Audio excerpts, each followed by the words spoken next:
छत्तीसगढ़ के कांकेर जिले के पखांजूर में तहसीलदार पर गंभीर आरोप लगने से हड़कंप मच गया है।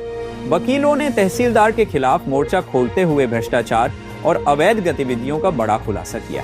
पखांजूर में वकीलों का आरोप है कि रजिस्ट्रेशन कराने के नाम पर तहसीलदार द्वारा 30-30 हजार रुपए तक की वसूली की जाती है।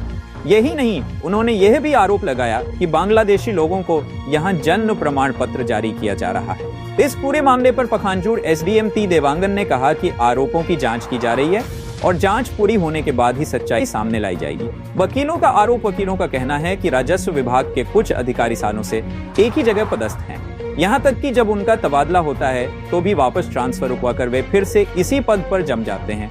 फिलहाल तहसीलदार पर लगे आरोपों की जांच जारी है। देखने वाली बात होगी कि जांच के बाद कौन कौन सी सच्चाई सामने आती है और क्या कार्रवाई होती है। पखांजूर से संवाददाता मिथुन मंडल की रिपोर्ट। तहसीलदार और यहाँ पे बांग्लादेशी के एक जन्म प्रमाण पत्र को लेकर एक इशू है, क्या इस पे जानकारी से? कुछ समय पहले पीजी पोर्टल, जो कि प्रधानमंत्री पोर्टल बोलते हैं, उसके माध्यम से एक शिकायत प्राप्त हुई थी जिसमें 2 बांग्लादेशी का जन्म प्रमाण पत्र यहाँ से जारी होने का उल्लेख है। इसके संबंध में तहसीलदार को लिखा गया था। हालांकि जांच भी पूरा नहीं हुआ है, लेकिन जहाँ तक मुझको जानकारी मिली थी कि इसमें एक प्रकरण में जन्म प्रमाण पत्र उनको जारी नहीं हुआ है और दूसरे मामले में जन्म प्रमाण पत्र के लिए यहाँ से आदेश गया है तहसीलदार से और उसमें संभवतः जारी हो गया हो, लेकिन उसकी भी जांच की गई। उसमें तहसीलदार का कोई दोष नहीं है। जो संबंधित व्यक्ति है उन्होंने फर्जी दस्तावेज के माध्यम से या गलत जानकारी दे के ये आदेश प्राप्त किया था और उसको निरस्त करने के लिए मेरे पास पुनर्विलोकन की अनुमति के लिए आया था, तो मैंने पुनर्विलोकन की अनुमति दिया है और जो यहाँ का तहसीलदार का आदेश है उसको पुनर्विलोकन की अनुमति लेके उसको निरस्त किया जा चुका है। सर, अधिवक्ता लोग एक आरोप लगा रहे हैं कि यहाँ रेट फिक्स है रजिस्ट्री का, ऐसी कोई बात सर?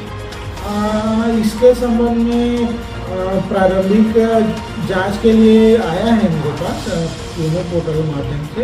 अभी इसमें जांच चल रही है और जांच पूर्ण होने के उपरांत ही इसमें कुछ कहा जा सकता है। Thank you sir. पूरे भारत देश में बांग्लादेश की लेकर एक मामला चल रहा है, जहां पर पखांजूर जैसे छोटे कस्बे में खुलेआम बांग्लादेशियों को जन्म प्रमाण पत्र दिया जा रहा है, जिसकी आप लोगों ने शिकायत की। क्या जानकारी इसकी? देखिए, हम लोगों ने शिकायत नहीं किया। हमारे अधिवक्ता संघ ने जन्म प्रमाण पत्र के संबंध में कोई शिकायत नहीं किया है। हमारे एक अधिवक्ता साथी साहेब राय ने इस संबंध में शिकायत किया है, ऐसे हमको जानकारी प्राप्त हुआ। तो जो प्रधानमंत्री पोर्टल में किए हैं, है ना, और वो दस्तावेज के साथ किए हैं, ऐसा जानकारी प्राप्त हुआ। उसी के संबंध में जो है अभी चल रहा है और मीडिया में भी चल रहा है और जानकारी प्राप्त हुआ है। देखिए, इस प्रकार का अगर होता है क्षेत्र में तो कितना मतलब खतरनाक साबित हो सकता है हमारे देश के लिए? बहुत ही हमारे देश के लिए घातक है, क्योंकि यदि बांग्लादेश से आए और वहाँ का व्यक्ति यहाँ जन्म प्रमाण पत्र बना ले तो बहुत ही गलत है। और मैं ये भी बोलना चाहूँगा, जो व्यक्ति इस बनाने में सहयोग किए हैं, आवेदन पेश करना, उसका दस्तावेज तैयार करना, ऐसा भी जो व्यक्ति ने किया है उसके विरुद्ध कार्रवाई पहले होना चाहिए। क्योंकि जो तहसीलदार होता है वो जो है उसके पास जैसे ही फाइल पहुँचता है दस्तखत कर देता है।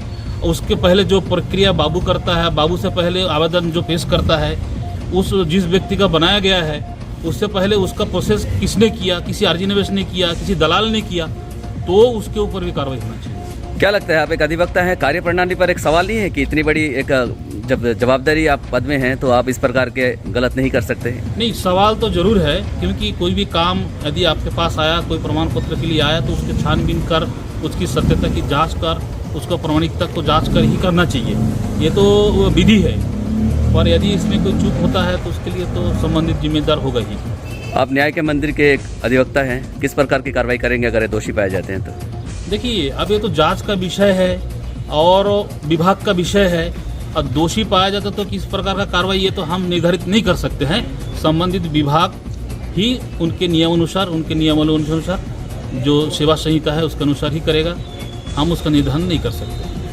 Thank you. तहसील में पदस्थ कुलदीप ठाकुर जी के खिलाफ जो तहसीलदार हैं, आपने एक मामला दर्ज किया है, क्या मामला है? ये अवैध रजिस्ट्री डाइवर्शन भूमियों का रजिस्ट्री और रजिस्ट्री पर सेकंड पार्टी रजिस्ट्री जो नियम अनुसार होता है उस पर अवैध पैसे लिए जाने के ऊपर है। कितना पैसा लेते हैं? देखिए प्रत्येक रजिस्ट्री में 30,000 रुपये, डाइवर्शन रजिस्ट्री के लिए तो फिर लाखों रुपए जाता है ना, वो सब तो फिर अवैध ही काम है, उसके लिए तो फिर अवैध पैसा जाता है। और भूमि का पंजीयन के लिए एग्रीमेंट के लिए 3,000 रुपये, ये उनका फिक्स है, रेट लिस्ट है। भारतीय जनता पार्टी यहाँ पे भाजपा की सरकार है और वो यहाँ पे सुशासन की बात करे और इस प्रकार के जनता लोग से खुलेआम पैसा लेना रेट फिक्स करके, क्या लगता है?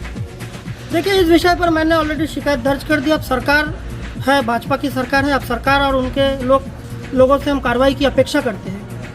एक महत्वपूर्ण और सवाल है, यहाँ के स्थानीय लोगों का कहना है काफ़ी साल से यहाँ पे डटे, यहाँ पदस्थ राजस्व विभाग में कई ऐसे अधिकारी हैं जो सालों से यहीं पे नौकरी कर रहे हैं और यही लोग हैं जो इस प्रकार के काम को अंजाम देते हैं। इस बारे में क्या कहेंगे? उनका पूरा छत्तीसगढ़ में ऐसा कहीं नहीं चलता है सिवाय पखानजूर के, बिना सबका रेट लिस्ट फिक्स है, हर विभाग में रेट लिस्ट फिक्स है, बिना रेट लिस्ट के कहीं पे कोई काम नहीं होगा, इसलिए कोई यहाँ से जाना नहीं चाहता। धन्यवाद। न्यूज़ 24 को चाहिए संवाददाता, क्या आपने है खबरों की तह तक जाने का जुनून? क्या आप घटनाओं को सही और सटीक तरीके से पेश कर सकते हैं? यदि हाँ, तो न्यूज़ 24 न्यूज़ चैनल आपको दे रहा है संवाददाता बनने का सुनहरा मौका। हम अपनी टीम में ऐसे पत्रकारों को शामिल करना चाहते हैं जो निष्पक्ष, निडर और मेहनती हों। यह मौका सिर्फ कुछ ही समय के लिए है। आवश्यक योग्यता: पत्रकारिता में अनुभव रखने वालों को प्राथमिकता दी जाएगी। लिखने और बोलने का अच्छा कौशल, दबाव में काम करने की क्षमता, खोजी पत्रकारिता में रुचि। अगर आप इस अवसर का लाभ उठाना चाहते हैं तो अपना biodata email ID news24india999 gmail.com या इस मोबाइल नंबर 947,77,09,493 पर भेजें। न्यूज़ 24 की टीम में शामिल हों और पत्रकारिता के क्षेत्र में अपनी पहचान बनाएं।